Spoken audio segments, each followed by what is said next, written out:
Qana qarni tomib qolibdi bir bo'lsa. Ova.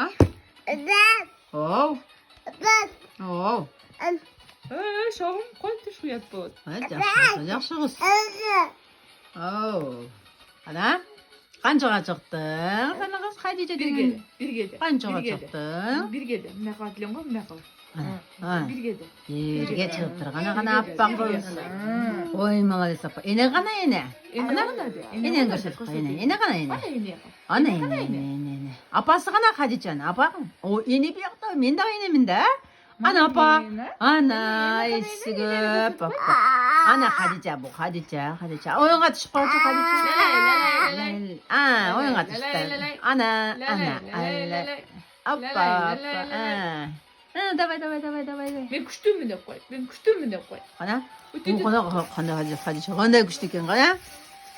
Günlerce de bunun üstünde dökkenler. Просто сөйлеспей атыпсыңар да. Просто менге ешкім сөйлеспей. Içine сөздер толып қалған. Xadija? Mına kızım, mına. Xadija nan жейінде ешкім бербейді ау. Ana. Ene qana? Eno. Ana enesi. Eno деп қойшы. Eno деп қойшы. Xadija? Eno деп қойшы. Sökesinde aslında kız oldu. Yemi kız kakşa kaldı. Ben oyladım lan. Appa kız. Ana gözü karada kaşı yok. Kız dedim bile kaşlar hem çok başladı. Ne deysin? Hı? Kızlar zaman appa koy desem.